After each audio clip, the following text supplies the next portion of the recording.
Siemaneczko widzowie, z tej strony Godlike. Dzisiaj mam dla was coś nowego, a mianowicie test sprzętu.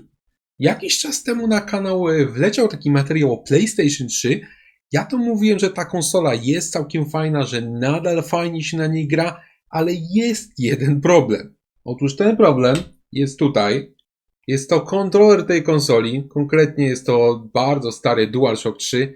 On jest cholernie niewygodny, ten pad jest po prostu kiepski i szybko się psuje. Ja wtedy, też w tym materiale o PlayStation 3, powiedziałem wam, że jest rozwiązanie tego problemu. Istnieje taki adapter, który pozwala grać sobie na tym PlayStation 3 na nowym kontrolerze z PlayStation 5. I wiecie co? Ja ten adapter mam właśnie dokładnie tutaj.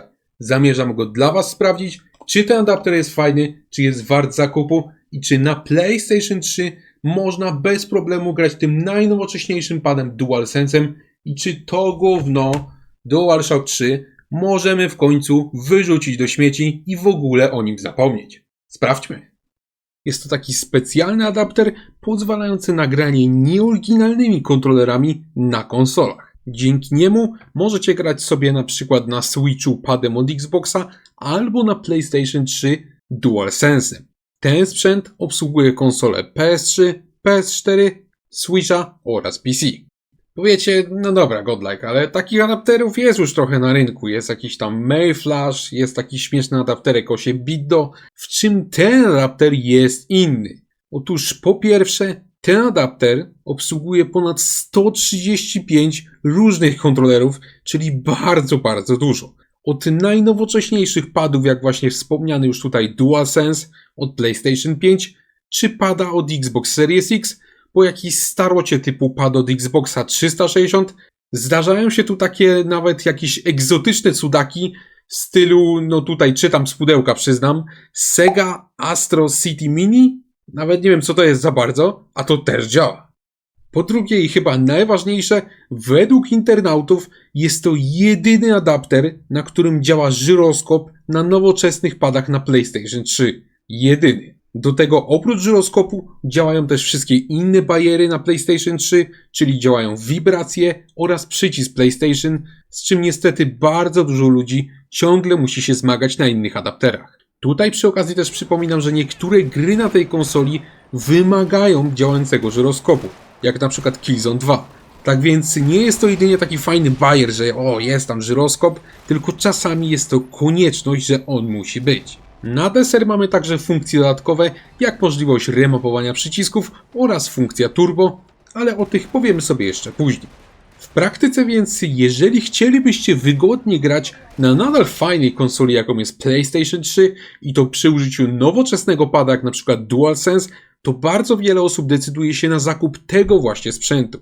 Ten adapter nie jest co prawda dostępny w Polsce, natomiast można go zamówić z niemieckiego Amazona z dostawą do Polski i kosztuje 260 zł, no czyli nie mało. Pytanie, czy kupić go warto? Sprawdzimy i zacznijmy od jakości wykonania tego urządzenia. A więc zobaczmy, jak wygląda samo urządzenie. Pierwsze co zobaczycie, to jest oczywiście pudełko. Na pudełku jest całkiem sporo informacji, o co tutaj w ogóle chodzi, do czego to służy. Myślę, że jest całkiem fajnie wykonane. Jak możecie zauważyć, ten adapter pasuje również do PS4 oraz do Switcha, natomiast jego głównym zastosowaniem jest właśnie PS3. I co tutaj jest jeszcze fajnego na temat tego pudełka? Jest tu taka specjalna plomba, która pokazuje, że jest to oryginalny produkt. U mnie oczywiście jest przerwana, no bo już go otwierałem. Z tym znajdziecie natomiast informacje, które pady działają w jaki sposób, bo niektóre pady działają w sposób przewodowy, niektóre pady działają w sposób bezprzewodowy. No, mi się wydaje, że jest to całkiem fajnie zrobione. Na tym pudełku jest wszystko, co powinno się tutaj znaleźć. Ono jest także dość, że tak powiem, mocne. Niestety, jak widzicie, nie uchroniło to tego pudełka przed splaszczeniem, bo w takim stanie przywiózł to kurier UPS-u. Ja wiem, że często na filmach mówię, że wypożyczają mi jakieś sztuki, na przykład już z zepsutymi pudełkami. Pewnie myślicie, że ta też została tak uszkodzona przez jakiegoś poprzedniego testera. Otóż nie. Otóż to jest całkowicie nowa sztuka, wyprodukowana w grudniu bodajże, która została mi wysłana w stanie nietkniętym, a kurier UPS-u tak to splaszczył, także nie pozdrawiam go. Dobra, zobaczmy co jest w środku.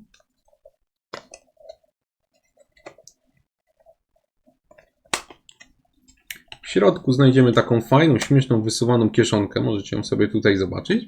Pociągamy sobie za języczek i wyjeżdża nam adapter na takim specjalnym, fajnym piedestale. Myślę, że jest naprawdę fajnie zrobione. Jest to tak pokazane jak taki produkt premium, tak? Adapter na piedestale. No wygląda to po prostu ekstra. O co chodzi teraz z tym piedestałem? W środku tego piedestałka znajdziecie sobie takie naklejki firmy Brook. Takie różne śmieszne dodatki, które możecie sobie ponaklejać. Jaka jest też funkcja druga tego piedestałka? Jest taka, żeby chronić po prostu ten adapter przed zniszczeniem. Zobaczcie, to pudełko zostało uszkodzone przez kuriera, które wam pokazywałem. Natomiast dzięki temu, że to jest takie solidne właśnie, ten cały piedestałek, on jest z takiego twardego kartonu, to tutaj się nic nie stało, sam adapter jest w znakomitym stanie. Wyciągnijmy go z tego piedestałka. Chodźmy tutaj. To sobie odłóżmy. I dokładnie tak wygląda adapter firmy Brook. Obejrzcie go sobie dokładnie. Zauważcie, że on jest naprawdę bardzo dobrze wykonany. Ja tutaj przyznam, że jestem zaskoczony. Spodziewałem się, że to będzie taka tańsza chińszczyzna. Tutaj są przetłoczenia, wytłoczenia, wszystko jest idealnie spasowane. No, wygląda to naprawdę jak produkt premium i pasuje do tego piedestałka, tak? Pasuje do tego całego pudełka, do tej prezentacji. To jest naprawdę fajne. Teraz o co tu chodzi, jeżeli chodzi o ten adapter? On jest wyjątkowo prosty. Tutaj macie port USB, który sobie podłączacie do konsoli. A następnie tutaj z tyłu macie kolejny port USB. On jest do tych padów, które działają jedynie przewodowo. Większość padów działa bezprzewodowo. Tutaj na przykład sobie wtykacie pady od Xboxa 360, które są bardzo stare. One działają tylko przewodowo, ale dzięki temu, że taki port jest, ten adapter również je obsługuje. Jeżeli chodzi o pozostałe rzeczy, to tutaj z boków mamy takie LEDy sygnalizujące pracę urządzenia. Ja wam potem to jeszcze dokładnie wytłumaczę. Co ciekawe, to są też przyciski. Z obu stron są te LEDy. Można je wcisnąć. O, nie wiem, czy słyszycie, jak to klika. Żeby flashować oprogramowanie, trzeba je po prostu wcisnąć i wsadzić do komputera. No jeżeli chodzi o adapter, to jest wszystko. Jest naprawdę fajnie wykonany. Jest bardzo prosty. Jest też bardzo prosty w obsłudze, co zresztą zaraz zobaczycie. Przejdźmy więc do zobaczenia, jak to działa. Ok, jakość wykonania jest super, produkt robi dobre wrażenie, wygląda ładnie, obsługuje się fajnie. Natomiast co z działaniem w praktyce? Ten adapter kosztuje no niemało, bo 2,5 paczki, tak? Także oczekiwać można, że będzie działał świetnie. Zacznijmy od tego, co każdy po zakupie tego urządzenia powinien zrobić, czyli aktualizację oprogramowania. Producent bez przerwy tutaj dodaje nowe funkcje, obsługuje coraz więcej padów, także taką aktualizację co jakiś czas powinniście robić. Powinno to być proste i na szczęście jest. W tym celu bierzemy sobie ten adapter, ściskamy go na brzegach tak, żeby nacisnąć te oba przyciski zamaskowane jako światełka. Następnie wkładamy go do portu USB komputera i odpalamy program do aktualizacji oprogramowania. No i tutaj od razu mówię, u mnie żadnej aktualizacji nie było. Ja mam adapter dość świeży, bo on jest z grudnia 2024, także świeżutki, ale tak czy siak powinniście to na początku zawsze zrobić. Skoro oprogramowanie jest najnowsze, no to przystąpmy do testów praktycznych. Sprawdźmy, jak ten adapter działa na PlayStation 3. Na pierwszy test wybrałem najbardziej typowy scenariusz, czyli granie na PlayStation 3 z użyciem najnowszego kontrolera DualSense z PlayStation 5. No i procedura podłączenia adaptera pod PS3 jest bajecznie prosta, chyba prościej się nie da. Po prostu bierzecie i wtykacie go w ten port USB i w zasadzie tyle, tak? Żeby sparować pada, to musicie albo podłączyć go na chwilę kablem w ten tylny port USB, w ten sposób go parujecie przewodowo, albo też przytrzymujecie przycisk na samym adapterze i parujecie go bezprzewodowo. Prościzna, chyba każdy sobie z tym poradzi. Oczywiście po takim pierwszym parowaniu pad nadal będzie działał bezprzewodowo. Większość padów działa tutaj bezprzewodowo, tylko jakieś egzotyczne stare konstrukcje nie. Zresztą w dokładnie taki sam sposób podłącza się też inne kontrolery, o czym sobie jeszcze powiem później. Teraz przejdźmy do gier. No i jaką by tutaj grę sprawdzić na początek? No wiadomo, tą grę, z którą było najwięcej problemów, czyli Killzone 2. Ja już tą grę pokazywałem wam przy mojej recenzji PlayStation 3 w tamtym roku. Mówiłem, że ta gra jest świetna, że ją gorąco polecam, ale ma jeden cholernie duży problem. Otóż ta gra to jest jedna z takich tytułów na PlayStation 3, która wymaga do działania żyroskopu. a ten na nieoryginalnych padach po prostu nie działa, co stanowi ogromny problem. Jest więc idealnym kandydatem, żeby przetestować możliwości tego pada, bo producent tutaj deklaruje, że powinno działać wszystko, żyroskop, wibracje, przyciski i tak dalej. Odpaliłem więc tą grę, załadowałem save'a, doszedłem do tego momentu, gdzie używamy żyroskopu, no i wiecie co? Kurde, to naprawdę działa. Chyba nigdy nie widziałem nikogo używającego najnowszego pada DualSense, żeby ta funkcja działała mu na PS3. Tutaj po prostu działa. Ja nic nie zmieniałem, żadnych ustawień, nic, po prostu podłączyłem tego pada i to wszystko śmiga. Ale no to jest tylko jedna funkcja, żyroskop, tak? Co jeszcze działa? Odpaliłem kilka innych gierek, żeby przetestować, czy wszystko chodzi. Nawet jedną z nich na tym adapterze przeszedłem, konkretnie to była gra Body Count. Dupy nie urwała, ale fajnie się grało dzięki temu adapterowi. No i powiem wam, że tutaj działa po prostu wszystko. Zaczynając od przycisków, działają wszystkie, po wibracje, które też wszystkie działają. Działają przyciski kierunkowe, działają przyciski funkcyjne, działają triggery i działa też niesławny przycisk PlayStation, który sprawia ogromne problemy na innych adapterach. Bez problemu w przypadku tego urządzenia wychodzicie sobie do systemu, czy tam zakończacie sobie grę bez żadnego żonglowania kontrolerami, jak w przypadku innych adapterów. Na deser jeszcze mamy znacznie ulepszone w stosunku do oryginalnego pada z PlayStation 3 wibracje, bo są to już te ulepszone z DualSense. Szczerze mówiąc, jak tak grałem na tym padzie, to byłem zaskoczony, jak to wszystko dobrze działa. Ja nie miałem tutaj absolutnie żadnych problemów podczas gry, nie ustawiałem niczego, po prostu podłączyłem pada, wszystko cały czas działało. W internecie co prawda ludzie pisali, że po jakimś czasie podobno im przestają działać wibracje na PS3. U mnie tego nie zaobserwowałem, u mnie tak nie było, także tego nie mogę potwierdzić. U mnie wszystko działało cały czas, grało mi się świetnie i to wiele różnych gier. Taki Dishonored, taki Zombie Driver, taki Killzone. Na DualSense, grając na tym nowoczesnym kontrolerze, są dużo lepszymi grami niż grając na oryginalnym padzie na PS3. Dużo fajniej się w to gra. Tak naprawdę jedyne, do czego mógłbym się tutaj przyczepić, to jest fakt, że naszego pada podłączonego przez ten adapter nie możemy wyłączyć przez to menu PlayStation, gdzie można wcisnąć wyłącz kontroler. To nie zadziała, natomiast jeżeli chcecie wyłączyć tego pada, to po prostu dłużej przytrzymujecie na nim ten przycisk główny, tak, ten PlayStation. No i ten pad też się wyłączy, więc w sumie to totalnie nie przeszkadza. Jedna tutaj rzecz ważna do zanotowania. Na tym adapterze w systemie PlayStation 3 nie zawsze zobaczycie rzetelny stan baterii, jaką macie w padzie. No to jest dość oczywiste, no bo tutaj mamy dużo różnych padów. Mamy pada od Xboxa, mamy DualSense'a, mamy jakieś inne dziwaczne pady. Każdy z nich ma inną baterię, także siłą rzeczy nie za bardzo może to pokazywać rzeczywisty stan tej baterii w systemie. Także to jest jedno ograniczenie, którego trzeba być świadomym, ale nie jest to wada tego urządzenia. Początkowo miałem wam powiedzieć jeszcze o jednej rzeczy, mianowicie, że konsoli PlayStation 3 z podłączonym adapterem, tym Brookiem Wingmanem, nie da się włączyć z pada, tylko musicie ruszyć tyłek i po prostu wcisnąć przycisk na konsoli. Dopiero wtedy można tym padem całą tą konsolę kontrolować. No i na początku mi się wydawało, że to jest oczywista wada tego urządzenia, tak? No bo to w sumie dziwne, dlaczego nie można włączyć tej konsoli padem. Natomiast wiecie co? Przyglądałem się tej konsoli PlayStation 3, zauważyłem, że jak to PlayStation 3 wyłączę, to ono odcina prąd od portów USB. Więc ten adapter nie ma zasilania, jak jest konsola wyłączona. Skoro nie ma zasilania, no to siłą rzeczy nie może jej włączyć. Nie jest więc to wada tego sprzętu, a bardziej jego ograniczenie. Tego nie da się po prostu zrobić. Nie mam zamiaru producenta krytykować za to, że nie da się konsoli włączyć padem, skoro jego adapter po prostu nie dostaje od tej konsoli prądu. To byłoby bez sensu. Pamiętajcie po prostu o tym ograniczeniu i przejdźmy dalej. W pozostałych kwestiach natomiast jest tutaj po prostu kozacznie dobrze. Gra się znacznie przyjemniej niż na oryginalnym padzie. No i tak właśnie polecałbym wam prowadzić zabawę na PlayStation 3.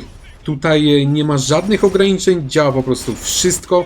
Nawet z tym wewnętrznym systemem recovery konsoli, które ludziom potrafiło napsuć krwi, bo tam niestety działał tylko i wyłącznie oryginalny pad. Jak wejdziecie w ten system recovery, jak wam się system spieprzy, tutaj nawet na adapterze wszystko dalej działało na DualSense. No i tyle, jeżeli chodzi o kontroler DualSense. Ja sprawdziłem też pada od Xboxa Series X i też na PlayStation 3 działało po prostu wszystko. Co prawda trochę dziwnie się grało padem z logiem Xbox na PlayStation 3, natomiast na żadne problemy nie natrafiłem, działały wszystkie przyciski, działały wibracje, no po prostu kozak. Sprawdziłem też pada od Xbox One, też wszystko działało. Na deser pozostał też kontroler od PlayStation 4, tutaj również wszystko działało i to działało bezprzewodowo. Żadnych problemów. No dobra, niby wszystko działa, niby wszystko jest fajnie, natomiast jak tak testowałem różne gry, to natrafiałem czasem na pewien problem. Otóż w oryginalnym padzie, czyli tym DualShocku 3, były koszmarnie źle zaprojektowane triggery, czyli te przyciski L2 oraz R2. Ich się bardzo źle używało. Stąd niektórzy producenci gier specjalnie w tych wersjach na PS3 zamieniali funkcje przycisków R1 i R2 miejscami, tak żeby w grę grało się przyjemniej. Tak jest na przykład w pokazywanym już przeze mnie na kanale Serious Samie 3, tam na przykład strzela się przyciskiem R1, a nie R2. Podobnie jest w kilku innych grach, na przykład w jednym z Ratchetów. Niestety we wielu grach nie da się tego zmienić. Dzisiaj to bardzo wkurza, bo ten układ jest po prostu nienaturalny. Bez przerwy można się mylić, bo my instynktownie czujemy, że strzelać powinno się pod R2. No i wydawałoby się, że my tutaj w tej kwestii jesteśmy udupieni, tak? Że nic się z tym nie da zrobić i w ogóle jest lipa. Ale może pamiętacie, że ja mówiłem na początku, że ten adapter ma funkcję remapowania przycisków, no nie? No i ja tą funkcję wypróbowałem. Ona działa bajecznie prosto. Co najważniejsze, nie musimy do tej funkcji używać komputera. Przyciski możemy pozamieniać już na samej konsoli, nawet jak gramy. Wciska się tam taką specjalną kombinację klawiszy. I ja korzystając z tej właśnie funkcji, zamieniłem sobie te przyciski R1 na R2, tak żeby było to normalnie w tym Serious Samie. Wlazłem do tej gry, no i tutaj chyba bez zaskoczenia to wszystko działało. Także nie dość, że w tego Serious Sama grałem na nowoczesnym padzie, działały wibracje, żyroskopy, wszystko, to jeszcze sam sobie poprawiłem spieprzony w tej grze układ przycisków, na jaki bardziej pasował. To wszystko bez użycia komputera. No po prostu coś pięknego. Także jeżeli kiedykolwiek na PS3 narzekaliście na ten odwrócony układ przycisków w jakiejś grze, no to tutaj możecie go sobie poprawić sami, no i bardzo dobrze. To jest naprawdę fajne, natomiast chciałbym zwrócić waszą uwagę na jeszcze jeden fajny bajer. Ten adapter generalnie świeci na niebiesko, nie? On tak sygnalizuje, że jest włączony i że jest sparowany, że wszystko działa. Natomiast jeżeli zremapujecie jakiś przycisk, czyli na przykład ten R1 na R2, to jak wciśniecie ten przycisk, to na adapterze zapali się na chwilę takie czerwone światełko. W ten sposób adapter wam sygnalizuje, że ten remap działa, że on jest włączony i możecie być pewni, że to będzie działało. Także to jest taka wisienka na torcie tej funkcji, która mnie też pozytywnie zaskoczyła. Jestem naprawdę z tej funkcji zadowolony. Czegoś takiego szukałem. No dobra. Wiemy już, że ten adapter działa świetnie na PlayStation 3. Tam po prostu wszystko działa. Żyroskop, wibracje, przycisk PlayStation. No jest po prostu cudo. Natomiast pamiętajcie, że ten adapter działa również na innych konsolach. Jest to PS4 oraz Switch. Ja PS4 nie mam, natomiast mam Switcha. I tak pomyślałem, a gdyby zrobić taki bardzo porąbany test, wziąć tego starego pada z PlayStation 3, tego DualShocka 3, który jest gówniany, i sprawdzić, czy działa na Switchu. Zobaczmy.